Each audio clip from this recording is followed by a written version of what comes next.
Hi friends, welcome to our channel Revathi creations. ఎలా ఉన్నారు అందరూ? బాగున్నారా అండి?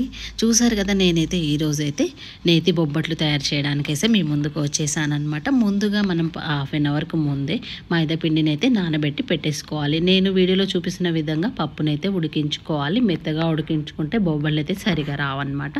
అందుకని చెప్పి కరెక్ట్గా పప్పును ఉడికించుకోవాలండి.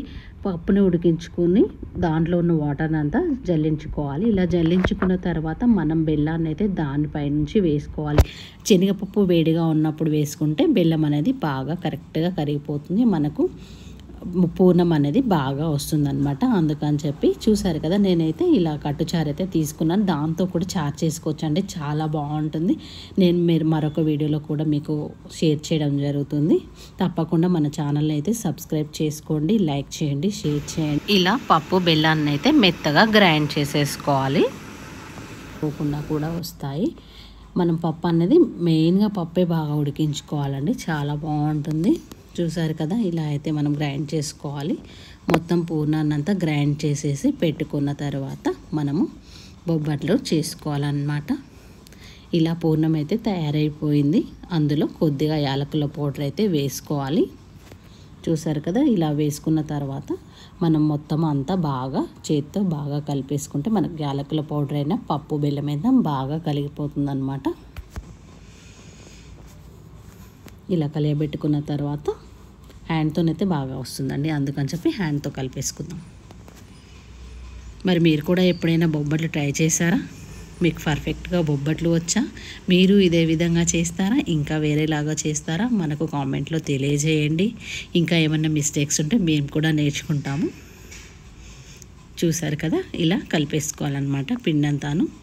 నాకైతే బొబ్బట్లు అంటే చాలా ఇష్టం అండి, అందుకని అప్పుడప్పుడు బొబ్బట్లు చేసుకుంటాం. మనకు ఉగాది స్పెషల్ కదా బొబ్బట్లు అయితే, మేమైతే అప్పుడప్పుడు కూడా చేసుకుంటాం. చాలా ఇష్టం అన్నమాట.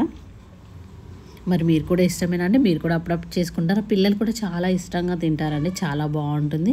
మనము ఇలా నానబెట్టుకున్న మైదా పిండి అయితే మళ్ళీ ఒకసారి అయితే కలిపేసుకుంటే మంచిగా కలిసిపోతుంది అనమాట. అందుకని చెప్పి నేనైతే మళ్ళీ కలుపుకుంటున్నాను. మనం బొబ్బట్లు చేసుకోవడానికి చాలా ఈజీగా ఉంటుంది. చూసారు కదా, మనము ఒక చపాతీ ముద్దలాగా తీసుకొని ఇలా చేసేసుకోవాలి. ఇలా చేసుకున్న దానిలో మన పూర్ణాన్ని అయితే పెట్టేసి మనకు బయటికి రాకుండా పూర్ణం అలా మంచిగా ఫోల్డ్ చేసేసుకోవాలన్నమాట. చూసారు కదా, నేనైతే ఏ విధంగా పెట్టేసుకున్నానో అలా పర్ఫెక్ట్గా పెట్టేసుకోవాలి. అప్పుడు మనకు బొబ్బట్లు అనేవి బాగా వస్తాయన్నమాట. మనకు ముందుగా అయితే 2 ట్రాన్స్పరెంట్ కవర్స్ అయితే తీసుకోవాలి. మనకు పీట పైన పెట్టుకోవడానికి, పైనుండి వేసుకోవడానికి కూడా 2 ట్రాన్స్పరెంట్ కవర్స్ అయితే ముందే ప్రిపేర్ చేసి పెట్టుకోవాలి. అలాంటప్పుడు మనకు బొబ్బట్లు అనేవి చాలా పల్చగా కూడా వస్తాయండి, చాలా బాగుంటుంది. మీకు వీడియో కనుక నచ్చితే లైక్ చేయండి, షేర్ చేయండి, సబ్స్క్రైబ్ కూడా చేసుకోండి. మీకైతే నోటిఫికేషన్ ఫాస్ట్గా చేరుతుందన్నమాట.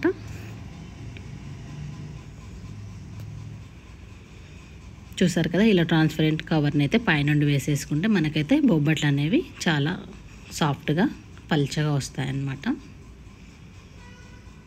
మనం కొద్దిగా ఆయిల్ కానీ నెయ్యి కానీ రాసుకుంటే ఈజీగా మనకు ప్రెస్ అయిపోతుందండి, చాలా బాగుంటుంది.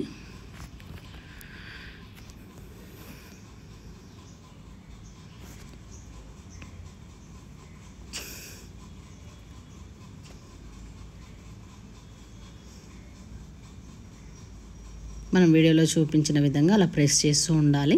కొంచెం ఫాస్ట్గా అన్నా పర్లేదండి, చాలా బాగా వస్తాయి. చూసారు కదా, పూర్ణం అంతా బయటికి రాకుండా నీట్గా వచ్చేసిందనమాట. మనం పప్పు అనేది బాగా గ్రైండ్ చేసుకోవాలన్నమాట. పప్పు లేకుండా గ్రైండ్ చేసుకున్నట్లయితే బాగా వస్తాయి భక్షాలు.